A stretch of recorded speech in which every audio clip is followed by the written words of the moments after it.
Boker Tov, good morning, everyone. Welcome to the Aliyah Day. Glad to be with you this morning. It is a joy to have everybody in the house. It is prep day, the day as we are getting ready for Hashem's holy Shabbat, where we get to celebrate God as creator of the world, the one true God, massive creation. I am Rabbi Mordecai Griffin. I am the rabbi of Sar Shalom Synagogue here, the flagship, dynamic synagogue here in North Texas, in the Fort Worth area, the city of Saginaw, just north of Fort Worth. We are a beautiful synagogue, literally. We have a beautiful new parking lot, which I'm extremely excited about. I never thought I would be so excited about a parking lot in all of my days, but I am. I am also the founder of Lapid Judaism, which is a Orthodox, authentic, real deal, truly, bluely synagogue, the Judaism that believes that Messiah Yeshua is the Mashiach. We proclaim that openly, boldly, proudly, enthusiastically. We back it up with copious amounts of sources. And it's just a great joy. It's exciting. People watch this program from all over the fruited plain and from across the world. And there's many of you who are joining. I had to kind of stop greeting people because it was taking like an hour to greet everybody. So welcome. Glad you're here. It's exciting to be with you. I just want to give a plug that if you live in the Tulsa, Oklahoma area, then we want you to join our synagogue. Yes, we have a real live, actual synagogue in Tulsa, at Sar Shalom Tulsa. The beautiful family there, the Bowers, beautiful family, the Barrios, they're beautiful people. And you need to go there and be a part of everything that's happening. Our daughter Rachel is there in Tulsa.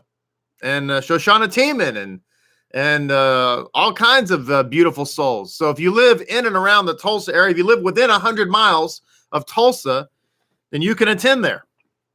Outside of 100 miles, you probably need to go live stream, but inside 100 miles, you can attend there. Now, if you live in the Kansas City area, we have a beautiful family, the Towns family that live there in Kansas City and have a Lapid house, beautiful family. And you need to be a part of that. If you live in the Houston area, we have a Lapid house in Houston. I'm talking about real live human beings. And lower Hudson Valley, New York, or as we say in the Sephardic world, Nueva York. We have a Lapid house there as well. So lots of great things going on. We want you to be a part of everything that we have. Now, naturally, if you live in the Dallas-Fort Worth area or within 100 miles, then we invite you to come to Sar Shalom Synagogue and be a part of that. Now, if you live not in these areas, but in other parts of the beautiful country and or world, then we invite you to join with us vis-a-vis live stream. And many people do that on Shabbat. They join virtually with us, and it's a great joy to have everybody together. So Baruch Hashem. We are in parasha Vayeishev, and we're going to use the ArtScroll Chumash, and we're on page 215. And finding ourselves reading this morning and verse 7, Pasuk siete. We like to combine languages here to get the international feel. So let's start reading, because it's the 6th and 7th reading. And then we will get right to our insights, because there's a lot to share. I have, I think, a couple of exciting points at least that I want to bring you in on. So here it is. Capítulo 7. After these things, his master's wife cast her eyes upon Joseph, and she said, "Lie with me." But he adamantly refused. He said to his master's wife, "Look, with me here, my master concerns himself about nothing in the house, and whatever he he placed in my custody has prospered, right? It's talking about the prosperity. There is no one greater in this house than I. And he has denied me nothing but you, since you are his wife. How then can I perpetrate this great evil and have sinned against God? And so it was, just as she coaxed Joseph day after day, so he would not listen to her to lie beside her to be with her. Then there was an opportune day when he entered the house to do his work, and no man of the household staff being there in the house. By the way, Pamela, watching from the United Kingdom, welcome. So glad you're here this morning. Verse 12, that she caught hold of him by his garment and said, lie with me, but he left his garment in her hand and he fled and went outside.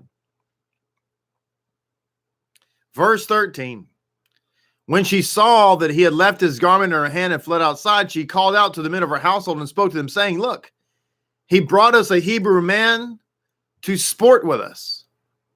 He came to lie with me, but I called out with a loud scream, and when he heard that I raised my voice and screamed, he left his garment beside me, fled, and went outside. She kept his garment beside her until his master came home. Then she told him a similar account, saying, the Hebrew slave who you brought to us came to me to sport with me, but it happened that when I raised my voice and screamed, he left his garment beside me and ran outside. And it was when his master heard his wife's words, which she spoke to him, saying, your slave did things like this to me, his anger flared up. Then Joseph's master took him and placed him in the prison, the place where the king's prisoners were confined, and he remained there in prison. Adonai was with Joseph, and he endowed him with a charisma, and he put his favor in the eyes of the prison warden. The prison warden placed all inmates of the prison in Joseph's custody, and everything that was done there he would accomplish. The prison warden did not scrutinize anything that was in the charge, inasmuch as Adonai was with him, and whatever he did, Adonai made him successful. Now we transition to the 40th chapter. Chapter 40, verse 1, and it happened after these things that the cupbearer of the king of Egypt and the baker transgressed against their master, against the king of Egypt, that's the king of Mitzrayim, and Pharaoh was enraged at his two courtiers, the chamberlain of the cupbearer and the chamberlain of the bakers, and he placed them in the ward of the house of the chamberlain of the butchers into the prison, the place where Joseph was confined. The chamberlain of the butchers appointed Joseph to be with them, and he attended them, and they remained in the ward for a period of days. The two of them dreamt a dream. Each of one had his dream on the same night, each one according to the interpretation of his dream. The cupbearer and the baker of the king of Egypt, who were confined in the prison. Joseph came to them in the morning, and he saw them, and behold, they were aggrieved. And he asked Pharaoh's courtiers who were with him in the ward of his master's house, saying, why do you appear downcast today? And they said to him, we dreamt a dream, but there's no interpreter for it. So Joseph said to them, do not interpretations belong to God? Relate it to me, if you please. Then the chamberlain and the cupbearers recounted his dream to Joseph and said to him, in my dream, behold, there was a grapevine in front of me. On the grapevine were 3 tendrils, and it was though it budded. Its blossoms bloomed, and its clusters ripened in the grapes, and Pharaoh's cup was in his hand, and I took the grapes, presented them to the Pharaoh's cup, and I placed the cup in Pharaoh's palm. Joseph said to him, this is the interpretation. The 3 tendrils are 3 days. In another 3 days, Pharaoh will lift your head, and you will restore you to your post. And you will place Pharaoh's cup in his hand, and he was the former practice when you were his cupbearer. If only you would think of me with yourself when he benefits you, and you will do to me kindness if you please, and mention me to Pharaoh, then you would get me out of this building. I want to go home. Get me out. Listen, when you go back, remember me. Don't forget. It says, for indeed, Joseph was going to send him a text message so he wouldn't forget, but he didn't have any service in the prison. It says, for indeed I was kidnapped from the land of the Hebrews, and even here I have done nothing for them to have me put in this dungeon. The chamberlain and the baker saw that he interpreted well, so he said to Joseph, I too, in my dream, behold, 3 wicker baskets were on my head, and the uppermost basket were all kinds of Pharaoh's foods, baker's handiwork. And the birds were eating them from the basket above my head. Joseph responded and said, this is his interpretation. The 3 baskets of 3 days. In 3 days, Pharaoh will lift your head from you and hang you on a tree. Birds will eat your flesh from you. That was not a positive response. The baker wanted his money back, but it's too late. It's no return offer. Verse 20, and it was on the 3rd day, Pharaoh's birthday, that he made a feast for all his servants, and he counted the chamberlain of the cupbearers and the chamberlain of the bakers among his servants, and he restored the chamberlain of the cupbearers to his cupbearing, and he placed the cup of Pharaoh's palm, but he hanged the chamberlain of the bakers, just as Joseph had interpreted the dreams. Yet the chamberlain of the cupbearers did not remember Joseph, but he forgot him. Joseph suffering some more. He's tried to do a good deed here and help some guys out, and what does he get in return for it? They forget him. Now I want to share some insights here. Couple of really interesting points. Let me begin with this. It's talking about Joseph's suffering in Egypt. And I want to share this point because I think it has relevance to us today. Okay? And it's saying that while Joseph was in Egypt, that he endured a number of humiliating circumstances, a number of humiliating issues in his life, right? He's sold into slavery and those kinds of things, right? So it says here, while in Egypt, Joseph endured a number of humiliating experiences.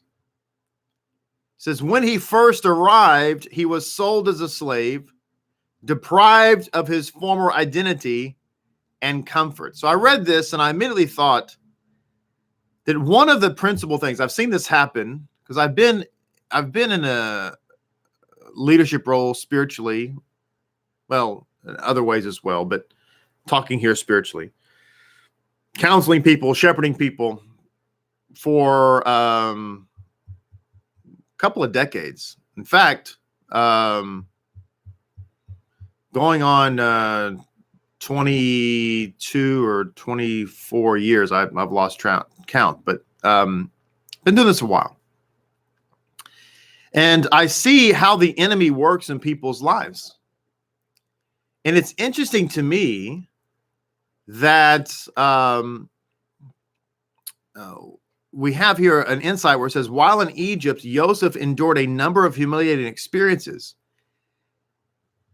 And it's saying here that when he first arrived, okay, he first got to Egypt, when he was first brought down to this lowly place, what did the enemy do first to make sure and to make sure that the enslavement took effect? What was the first thing? I want you to think about this.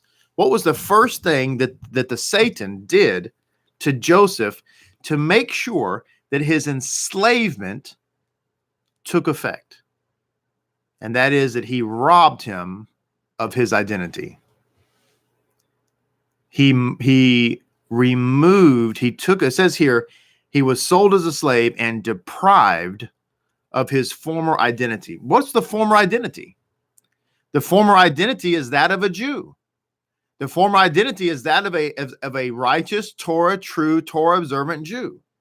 And what does the Satan try to do to believers today who are trying to walk the walk of Torah, true Judaism? He constantly attacks their identity. You're a fake. You're a fraud. You're not the real deal. All of this is just make believe. Why are you doing this? Blah, blah, blah, blah, blah. Why? Because if the enemy can steal your identity, then he can shackle you with slavery. That's why it's so important to not allow the enemy to steal your identity. Don't allow the enemy to steal that which God has given you. Now, I also want to say, just as an aside to that, really unrelated to what I just said, but nevertheless important, I just want to point out that I say you euphemistically, you cannot defeat an enemy who will not quit. The United States learned this during the Vietnam War. We, the most powerful military force on the face of the planet, still are today, thank God. No military can stand up to the United States. I'm just saying. I don't mean to say that proudly. I'll say that arrogantly. It is what it is. Okay. And yet, this little tiny country, Vietnam, beat us. Why? Because they wouldn't quit. Because no matter what we did, no matter how many bullets we fired, no matter how many bombs we dropped, no how many ships we flooded into the harbor, they just would not quit. There's only one way the enemy can defeat you. And this is what Joseph learned in Egypt as well. There's only one way that the enemy can defeat you, and that is to make you quit. That is ultimately what a fight is all about, right? You say, well, I'm going to fight until the death. Well, either way, you're fighting until the person quits. In this case, they quit because they're dead. But most fights end because one party quits. Like a boxing match, right? You knock somebody out, they quit because they're knocked unconscious.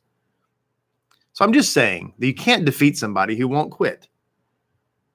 Now, also in this story, we learned something else very interesting. So just to recap what I just said, don't let the enemy steal your identity, and don't let him make you quit. If you follow those two principles alone, forget everything else, just those two things, you'll have success in your life. I guarantee. So it says, he asked Pharaoh's courtiers, why are you so downcast? Now, this is very interesting because the sages, the Kehot Chumash points out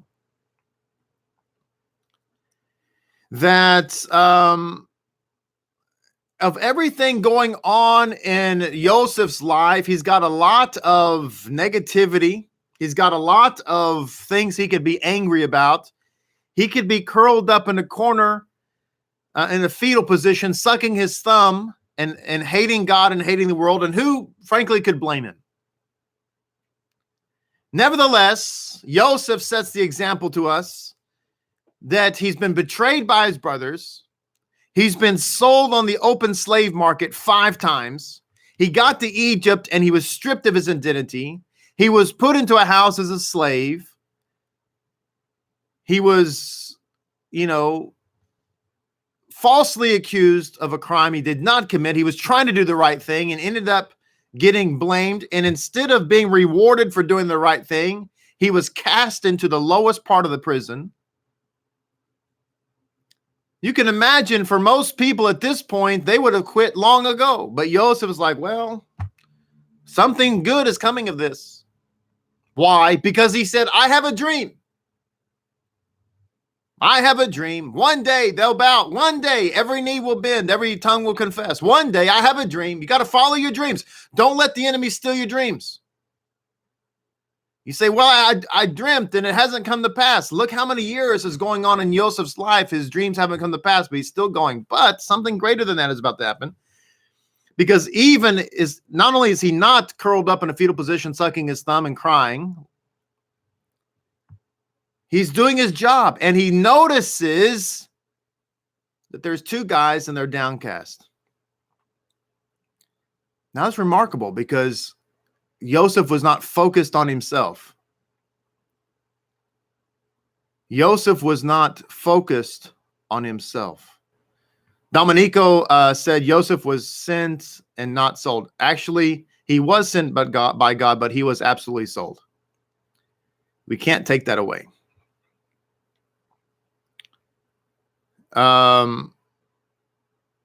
So it says here, as a result of this one seemingly minor good deed. So Joseph is running around the prison. He's not sucking his thumb in a corner crying, woe is me, woe is me. Why all these bad things happen to me? In fact, he's so not doing that, he happens to notice in others that they have a problem. And instead of being focused on himself, he chooses to focus on helping others. That, my friends, is a third key to success in your life. That if your focus is on helping others, that is your antidote to becoming self-centered and defeated. When we get, you know that depression is generally rooted in self-centeredness. I mean, ultimately, because we're so focused on our own situation. And the reality is all of us have bad situations. And guess what? Every one of our situations, no matter how bad they are, can be one-upped by somebody else. I want you to remember that no matter how bad your situation is, you say, Rabbi, I have a really, really, really bad situation. I totally get it. And somebody can one-up you. There's somebody out there that has even a worse situation. Right?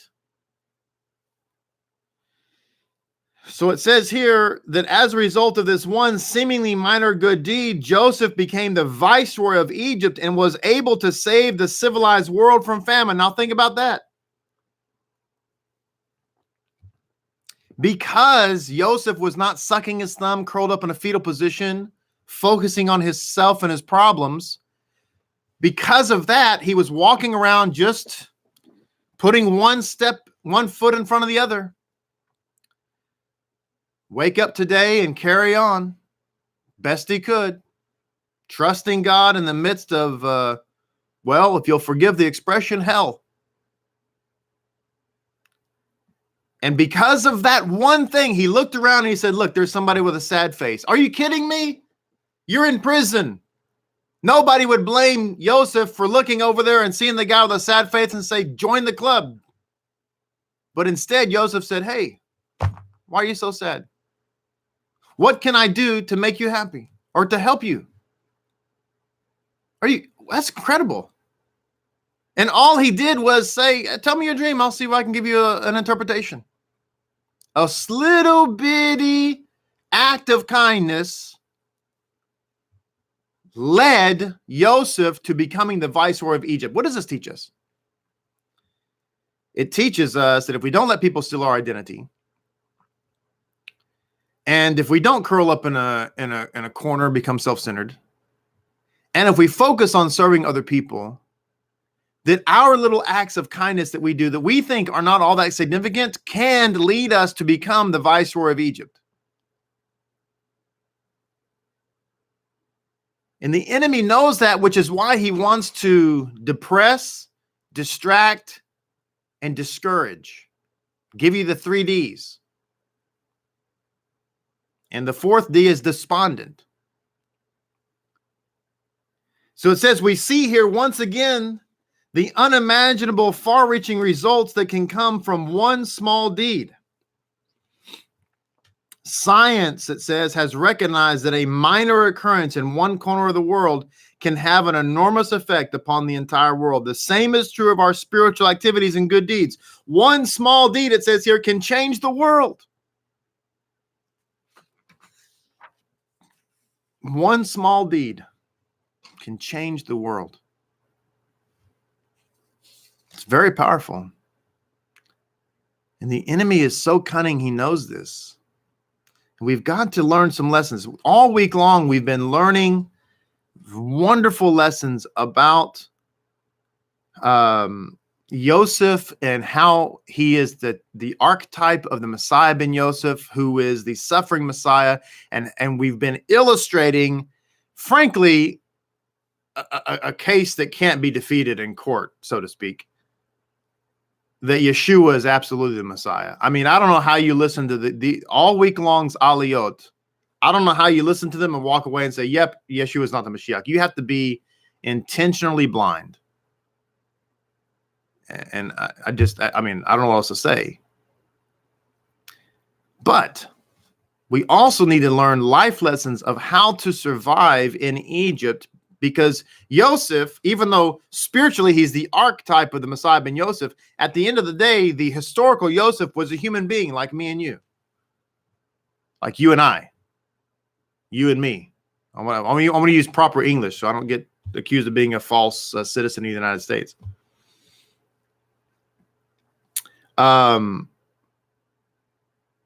So we have to understand that we need to learn how to behave in order to survive in Egypt, because Egypt is a harsh place. And the forces of darkness, this is going to come as a surprise to so many of you, I know. This is going to be a shock. Just wait for it. The forces of darkness do not like what Lapid Judaism is trying to do and what it represents. Many of you just dropped your cup of coffee and said, what? Yeah, it's true. It's true. Hasatan, cursed be he, does not like Lapid Judaism. Newsflash, read all about it. And you know what makes him you know what makes the enemy depressed, despondent, discouraged? You know what makes him all of those D's? Is when we refuse to quit.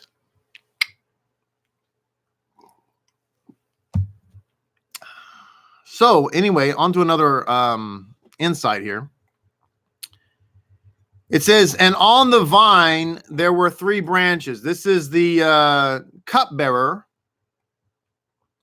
who was relating his dream to Yosef, and he says, on the vine there were 3 branches. Now, this is a very interesting insight. It is going to give us another insight, if you will, into the words of Yeshua, who said, I am the vine and you are the branches. So this is what it says here. This is the Kehot Humash insight coming from the Talmud, Chulin 92a. It says, the sages offer several interpretations on the symbolism of the vine and its branches. According to one of these, the vine symbolizes the Jewish people, sometimes the world, and the 3 branches symbolize the 3 patriarchs. That's what it says here in the insights, meaning that the 3 patriarchs support the Jewish people or the world. Now, that's an interesting insight unto itself. But what's really interesting, if you read Chulin 92a, one of the other interpretations given is that the vine equals the Torah, and the 3 branches are Moses, Aaron, and Miriam, who were the teachers of the Torah to the Jewish people. So to me, this is fascinating because Yeshua said, I am the vine and you are the branches. What he's saying there is, I am the Torah and you are the Moses, the Aaron, and the Miriams, who are supposed to go out and teach people about the word of God and the covenant of God that the Mashiach brings them into. Now, the context of what he says fits what it says in Chulin 92a. Why? Because it says, I am the vine, you are the branches. If a man remains in me and I in him. Now remember, the Mashiach is the Torah made manifest, and the Torah is God. And it says, if I in him, he will bear much fruit. Apart from me, you can do nothing. Apart from the Torah, we can do nothing. Apart from the word of God, we're powerless. We have no truth. It says, if anyone does not remain in me, he is like a branch that is thrown away and withers. If we lose the Mashiach, my friends, that's why people wither. I've seen it happen. People come into this and they abandon the Messiah, and they think they're going to go be like a cedar tree, and they wither. By the way, you realize that's a promise of the Mashiach? The Mashiach is promising us that if we abandon him, we will wither. Did you just hear what he said? If anyone does not remain in me, he's like a branch that is thrown away and withers. I digress. It says, such branches are picked up and thrown into the fire and burned. If you remain in me and my words, now listen to the context. We just said, I am the vine, you are the branches. I just got through reading that in Chulin 92a, it says that the vine is the Torah and the branches are the teachers of the Torah, Moses, Aaron, and Miriam. And the Mashiach is saying here, if you remain in me, the vine, and my words, the Torah, remain in you, ask whatever you wish, and it'll be given to you. This is to my Father's glory, that you may bear much fruit, showing yourselves to be my disciples. How do we show ourselves to be the disciples of the Messiah? By remaining in his holy Torah. End of our Aliyah today. As we often say, we are out of time, but not out of content. But don't despair, because this year we are, during the Shabbat drashes, we are taking the book of Genesis chapter by chapter. So we will be visiting this whole story yet again. And with God's help, we'll share some insights that we did not have a chance to get to. Until then, I want you to be blessed, be encouraged. Don't let the enemy steal your identity. Don't let him discourage you. And most of all, don't allow him to make you quit. And focus on serving others instead of focusing on your problems. If you do that, I promise you that you will have success in all that you do. Shabbat Shalom. We'll see everybody tomorrow. Be sure and join us on the live stream for our synagogue service. God bless you.